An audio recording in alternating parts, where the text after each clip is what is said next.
पिछले एपिसोड में हमने देखा कि वो तस्वीर वाला शख्स आदित्य के शरीर में प्रवेश कर चुका था। हवेली में घट रहे घटनाओं से संबंधित कुछ जानकारी लेने के लिए रोहन गांव चला जाता है।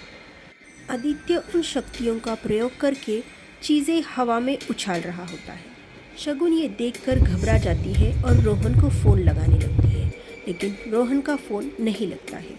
कुछ देर बाद आदित्य नॉर्मल हो जाता है और उधर रोहन गांव पहुंच जाता है।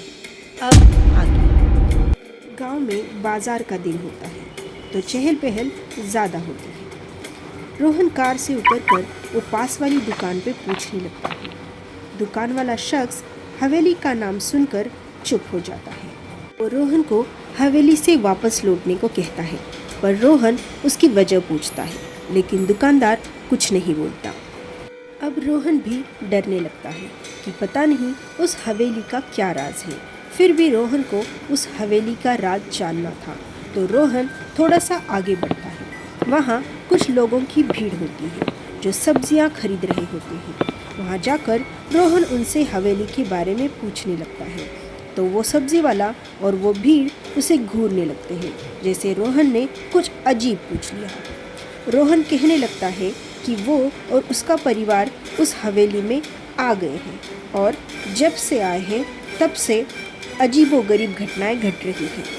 तो भीड़ में से एक शख्स उसे उसकी बीवी और बच्चों के बारे में पूछता है, तो रोहन बताता है कि वो लोग तो हवेली में ही हैं। अब वो शख्स कुछ नहीं बोलता और सब लोग रोहन को इग्नोर करके अपने काम में लग जाते हैं। अब रोहन और ज़्यादा डरने लगता है। इतने में ही अचानक कोई रोहन के कंधे पे हाथ रख देता है, तो रोहन चौंक जाता है और मुड़कर पीछे देखता है। रोहन देखता है कि लगभग उसी की उम्र का एक शख्स उसके पीछे खड़ा है। रोहन प्रश्नार्थक नज़रों से उसे देखता है। वो आदमी रोहन की तरफ स्माइल करते हुए पूछता है, पहचाना मुझे? रोहन को कुछ समझ नहीं आता है। वो नामे सिर हिलाता है। वो आदमी उसे अपने बचपन के किस्से सुनाने लगता है। दरअसल वो आदमी रोहन के बचपन का दोस्त था। जब भी रोहन छुट्टियों में गांव आता था तो रोहन और वो शख्स दोनों साथ समय बिताते थे। दिन भर खेतों में जाना, बहुत मस्ती करना, यह उनका काम होता था। लेकिन दादा दादी और चाचा चाची के साथ अचानक कुछ हादसा हुआ और उनकी मृत्यु हो गई। उन सब की रहस्यमय मृत्यु के बाद लोगों को वहाँ डरावनी आवाज़ें सुनाई देने लगी और धीरे धीरे गांव वाले लोगों का हवेली के पास जाना बंद हो गया। उसके बाद हवेली के बारे में अलग अलग बातें सुनने को मिलने लगी। दरअसल रोहन के पापा पहले एजुकेशन के लिए गांव से बाहर निकले और उसके बाद शहर में ही उन्हें नौकरी लग गई और कुछ दिनों बाद शादी भी हो गई। तो उसके पापा अपने परिवार के साथ शहर में ही सेटल हो गए और गांव में रोहन के दादा दादी और चाचा चाची और उनकी 3 बेटियां रहते थे। पर एक रात अचानक इन सब की मृत्यु बड़े ही रहस्यमय तरीके से हुई। उस वक्त रोहन लगभग 10 साल का था और उनकी मृत्यु के बाद उसका गांव आना भी बंद हो गया। वो शख्स जो रोहन से मिला था वो उसके बचपन का दोस्त था। उसका नाम था शिरीष। शिरीष ने रोहन को बचपन की बातें याद दिलाई।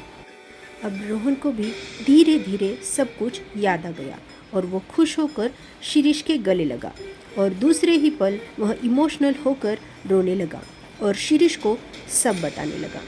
शिरीष ने रोहन को समझाया और उसे अपने दादाजी के बारे में बताया।